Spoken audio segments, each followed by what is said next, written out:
Hi అండి అందరికీ. అందరూ ఎలా ఉన్నారు? నేనైతే చాలా బాగున్నానండి. Welcome back to our channel తెలుగింటి ఇల్లాలు. అందరికీ వరలక్ష్మి వ్రతం శుభాకాంక్షలు. అందరికీ ఆ అమ్మవారి ఆశీస్సులు అయితే అందాలని నేనైతే మనస్ఫూర్తిగా కోరుకుంటున్నానండి. ఇదైతే వ్రతం రోజు ముందు రోజు లాగండి. ముందు రోజు అయితే నేను కావాల్సిన వస్తువులన్నీ నానబెట్టుకున్నాను. అలాగే శనగలు, గార్లిక్ అయితే మినప్పప్పు, ఇంకా బూరుల్లోకి అయితే తోపుకి మినప్పప్పు, బియ్యం అయితే ముందుగుండానే నానబెట్టుకున్నానండి. అలాగే బయట కూడా అంతా క్లీన్ చేసుకుని శుభ్రంగా ముగ్గులు అయితే వేసేసుకున్నాను. అదైతే షార్ట్స్లో పెట్టాను, మీరు చూడండి. నెక్స్ట్ పూజకి కావాల్సిన సామాన్లన్నీ కూడా ముందు రోజే సిద్ధంగా కడిగి పెట్టుకున్నానండి. ఎందుకంటే ఆ రోజు అయితే హడావిడి అయిపోతుంది కదా, అందుకని అన్నీ సిద్ధంగా చేసుకున్నాను. సో ఇదండి ముందు రోజు నా ప్రిపరేషన్. నెక్స్ట్ అయితే ఇంకా నా ఛానల్ అయితే చాలామంది చూస్తున్నారు కానీ ఎవరూ సబ్స్క్రైబ్ చేసుకోవట్లేదండి. ప్లీజ్ సబ్స్క్రైబ్ చేసుకోండి. నెక్స్ట్ ఇప్పుడైతే టాపిక్లోకి వెళ్ళిపోదాం. ఈరోజైతే వరలక్ష్మి వ్రతం అండి. సో నేనైతే పొద్దుటే లేచి పూజకి అన్ని ఏర్పాట్లు ముందుగానే చేసుకున్నాను కాబట్టి పులగం, పరవాన్నం, ఇంకా పప్పు, ఇంకా రైస్ అయితే పెట్టేశానండి. రైస్ ఎందుకంటే పులిహార కలుపుతామని చెప్పి రైస్ పెట్టేశాను. రైస్ మనం పెట్టుకుంటే మనకి 2-3 ఐటమ్స్కి అయితే మనకి అలాగే దద్దోజనం చేయొచ్చు. అలా 2-3 ఐటమ్స్ అయితే ఆ దేవుడు ప్రసాదానికి అయితే అయిపోతాయి కదా, అందుకని నేనైతే రైస్ పెట్టేశాను. చూసారా, పులగం, పరవాన్నం, పులిహార అయితే కలిపేశాను. ఇంకా నెక్స్ట్ బూర్లు పులిహారకి అయితే నానబెట్టుకున్నాను కదండి పప్పులు, ఇంకా మినపప్పు అయితే నానబెట్టుకున్నాక పూర్ణం కూడా రెడీ చేసేసుకున్నానండి. ఒక కడాయిలో అయితే నూనె పోసుకుని బూర్లకి, ఒక కడాయిలో అయితే గార్లిక్ అయితే నూనె వేసి ఉంచుకున్నాను.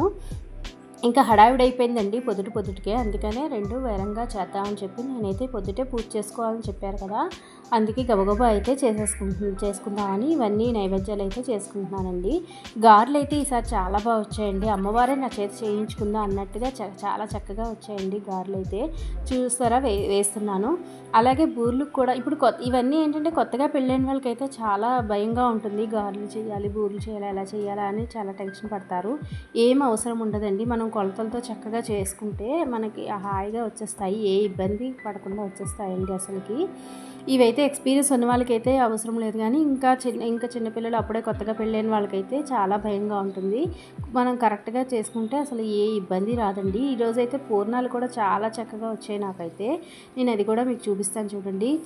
పూర్ణాలకైతే నేను తోపుకి మినప్పప్పు, బియ్యం అయితే నానబెట్టుకుని అది ఆడుకొని మనం ఆడుకున్న దాంట్లో కొంచెం ఉప్పు, కొంచెం బెల్లం కలుపుకొని ఈ పూర్ణం ఉండలు చేస్తాం కదా, ఈ పూర్ణం ఉండల్ని అందులో కలిపి మనం బూరెలు వేసుకుంటే చాలా బాగా వస్తాయండి. టేస్ట్గా ఉంటుంది కూడా. ఈసారి అయితే ఇలా ట్రై చేయండి, చాలా బాగా వస్తాయి. నాకైతే ఈరోజు అలాగే చాలా చక్కగా వచ్చాయండి. అన్ని వంటలు కూడా అమ్మవారు నచ్చేది చేయించుకుందా అన్నట్టుగా చాలా బాగా వచ్చాయి. అన్ని వంటలు కూడా చకచక అయితే అన్ని పనులు చేసేసుకున్నాను. కానీ ఈరోజు అయితే మా వారు 2 డేస్ ముందు అయితే క్యాంప్ వెళ్ళాల్సి వచ్చిందండి ఆఫీస్ వర్క్ మీద.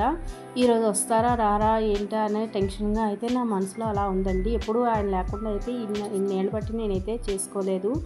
కానీ ఇప్పుడు వస్తున్నానని చెప్పారు. సో అందుకని నా ఫేస్ అలా కొంచెం డల్గా ఉంది. నెక్స్ట్ అయితే చూసారా, ఇక్కడ బూరెలు చూపిస్తున్నాను, ఎంత చక్కగా వచ్చేసాయి. అస్సలు నూనెకి ఏమీ అంటుకోకుండా అసలు చాలా బాగా వచ్చేసాయండి బూరెలు. చాలా బాగున్నాయి. అసలు టేస్ట్ కూడా చాలా బాగున్నాయి. అసలు అమ్మవారికి మనం మనస్ఫూర్తిగా చేస్తే ఆ టేస్ట్ అమ్మవారే మనకి ఇస్తుంది. చూడండి ఎంత చక్కగా అందులో వేసి కలుపుకొని, ఇప్పుడు తోపు కన్నాను కదా, అందులో వేసి కలుపుకొని వేస్తున్నానండి. వేస్తే ఆ తోపు ఆ బూర్లకు అంటుకుని చక్కగా వచ్చేసిందండి. ఇంక ఇదంతా వంట పని అంతా అయిపోయాక నేనైతే పూజ దగ్గరికి వెళ్ళానండి. వెళ్ళి పూజకి అన్నీ కావాల్సిన సిద్ధం చేసుకోవాలి.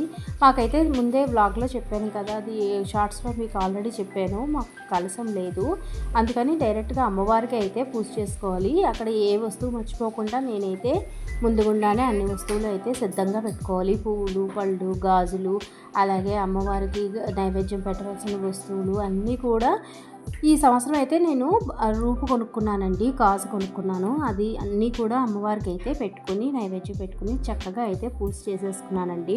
పూజ అయిపోయాక మా వారైతే వచ్చేసారు ఇళ్ళకు. సో మా వారి చేత అయితే నేను ఆశీర్వాదం అయితే తీసుకుంటున్నానండి. ఇలాగే ప్రతి సంవత్సరం కలిసే పూజ చేసుకోవాలని మా వారి దగ్గర అయితే నేనైతే మాట తీసుకుంటున్నాను.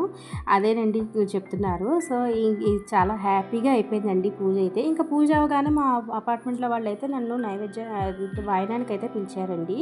నేనైతే అక్కడికి వెళ్ళి వాయినాలు తీసుకుని వచ్చాను. అలాగే వాళ్ళని కూడా పిలిచాను. వాళ్ళు కూడా వచ్చి చక్కగా నా చేత వాయినం అయితే తీసుకున్నారు.